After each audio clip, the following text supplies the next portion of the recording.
அதுக்கு என்ன வாழ்வியல் பரிகாரங்கள், எந்த கோவில் போகணும், எந்த கோவில் போகக்கூடாது, எல்லாருக்கும் வந்து சிம்ம வீடு முடக்குனா பாதிப்பு நடந்துருமா, விதிவிலக்குகள் இருக்கு இல்லையா? அப்போ இதையெல்லாம் நம்ம வந்து பார்ப்போம் அந்த பதிவில்.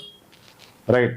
இப்போ உங்களுக்கு சூரியன் அஸ்வினிலேயோ பரணி நட்சத்திரத்திலேயோ நின்றால்தான் சிம்ம வீடு என்பது முடக்கு தோஷத்தை வந்து அடையும். முடக்கு தோஷத்துக்கு உண்டான விளக்கம் இதுவரை யாருமே சொல்லாத ஒரு விளக்கத்தை வந்து இந்த லைவினுடைய ஆரம்பத்தில் வந்து சொல்லிருங்க. கண்டிப்பாக அதை வந்து பாருங்க, ரொம்ப யூஸ்ஃபுல்லாக இருக்கும். சரிங்களா?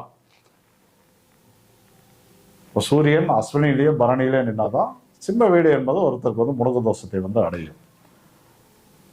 இந்த உலகத்தில் பிறந்த எல்லா மக்களில் பார்த்தீங்க அப்படின்னா குறைஞ்சது பல கோடி நபர்களுக்கு இந்த முடக்கு தோஷம் என்பது இருக்கும். ஆனால் எல்லாருக்கும் வந்து இது கெடுபலனை தருமா அப்படின்னா, நீங்கள் பிறந்தது வணிசை காரணமாக இருந்தால் எஸ்கேப் ஆயிடலாம். அதிலிருந்து வணிசை காரணமாக இருந்தால் தாராளமாக எஸ்கேப் ஆயிடலாம். அதே போல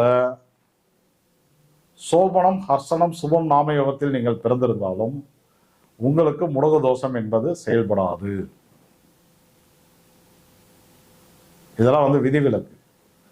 மீதி நபர்களுக்கு தான் வந்து முடக்கு தோஷம் என்பது வேலை பார்க்கும். அதுலேயும் வந்து மேசத்துலேருந்து மீனம் வரை எந்த வீடு வேணாலும் முடக்கு தோஷம் வந்து அடையலாம். இந்த சிம்ம வீடு முடக்கு தோஷம் அடையுது பார்த்தீங்கன்னா, இது வந்து இருக்கிறதுலே ரொம்ப ரொம்ப மோசமான ஒரு அமைப்பு. ஏன் அப்படி சொல்கிறேன் அப்படின்னா, காலப்புருஷ தத்துவப்படி 5ஆம் இடம் அது நம்மளுடைய பூர்வீகத்தையும் நம்மளுடைய முன்னோர்களையும் நமக்கு பிறக்க போகிற குழந்தையும் சொல்லக்கூடிய இடம் அது. உங்களுக்கு குலதெய்வத்தை பற்றிலாம் சொல்லக்கூடிய ஒரு இடம் அது. அது இல்லாமல் சூரியனுடைய வீடு வேறு. சூரியன் தான் நம்மளுடைய முன்னோர்கள், அப்பா, தாத்தா, தாத்தாவின் அப்பா, இப்படி வந்து 7 தலைமுறையுடைய கணக்கும் வந்து சிம்ம வீட்டில் தான் வந்து இருக்கு. அப்போ பிற வீடுகள் கூட முடக்கா வந்து வந்துடலாம். சிம்ம வீடு முடக்கு வர்றதுங்கிறது கடுமையான பாதிப்பை வந்து தரும்.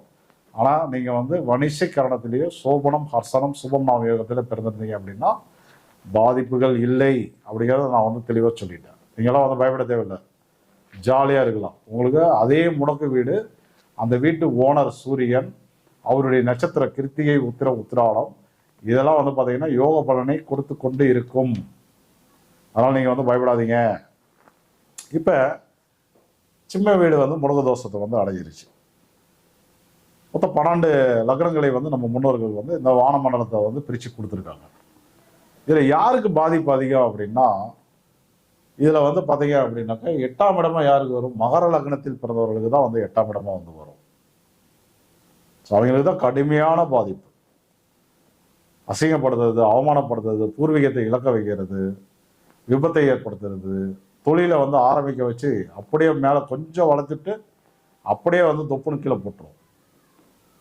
திடீர் இழப்புகள் வந்து நடக்கும், விபத்துகள் நடக்கும். அப்பாவுக்கும் அம்மா பார்த்தீங்கன்னா திடீர்னு நல்ல உறவுகள் நீடிச்சிட்டு இருக்கும். திடீர்னு பார்த்தீங்கன்னா அப்பாவும் மகனும் வந்து பேசிக்காத ஒரு சூழல் என்பது உருவாகும். பூர்வீக சொத்து தரமாட்டோன்னு வந்து அடம்பிடிப்பாங்க. ஸோ இந்த மாதிரி கடுமையான பாதிப்புகள்லாம் இவங்களுக்கு தான் வந்து நடக்கும். அடுத்து வந்து பார்த்தீங்கன்னா மீன லக்ன நேயர்களுக்கு கடுமையான பாதிப்புகள் என்பது உண்டு. ஏன் அப்படின்னா, மீனத்துக்கு வந்து 6ஆம் இடம், மீன லக்னத்துக்கு வந்து 6ஆம் இடமா வந்து அமையுது.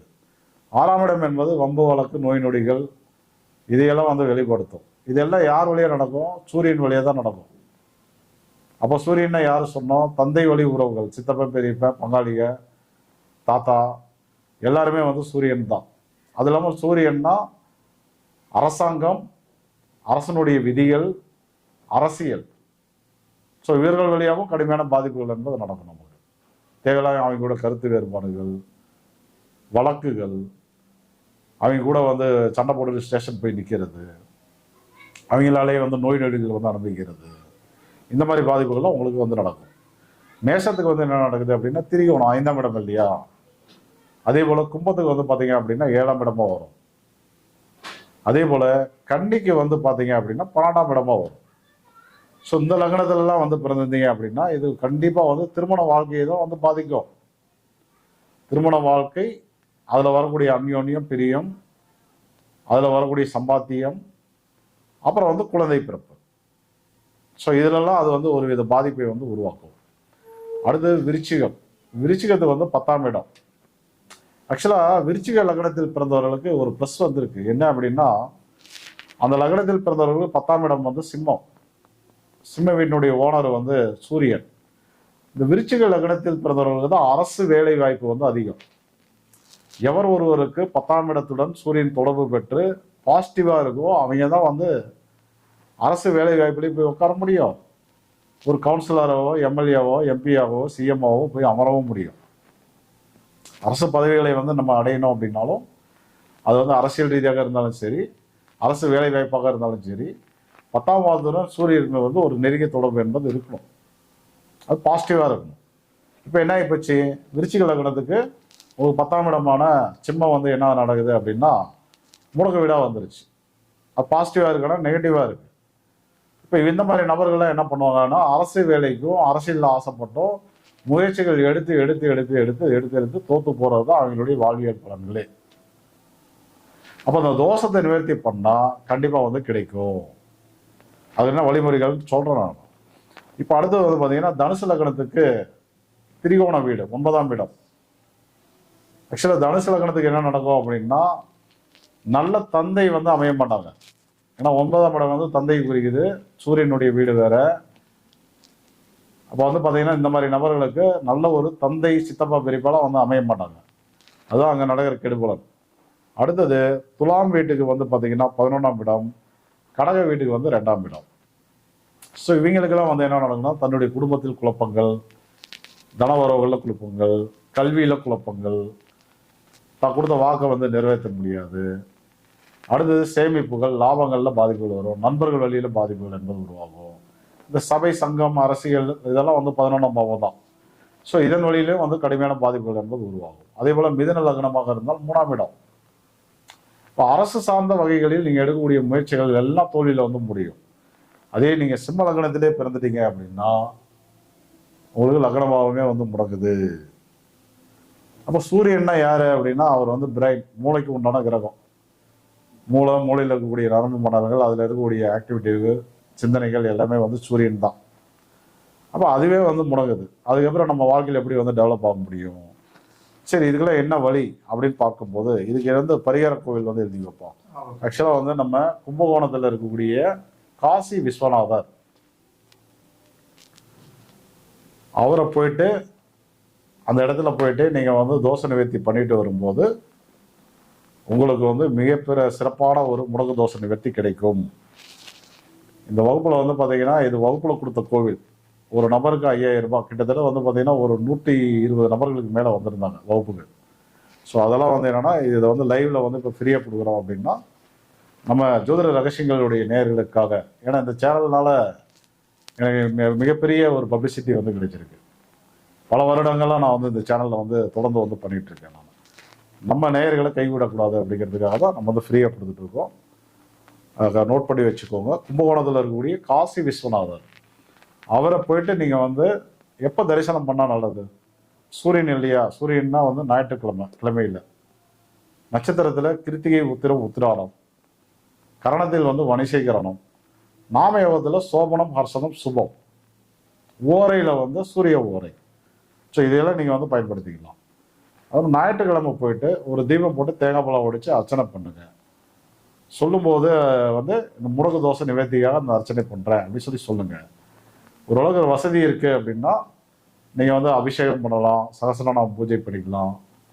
இல்லை அப்படின்னா நீங்களே சகஸ்ரநாம புத்தகத்தை வாங்கிட்டு போயிட்டு உட்காந்து 1008 மந்திரங்கள் கொண்ட மந்திரத்தை வந்து சொல்லி நீங்களே வணங்கிட்டு வரலாம்.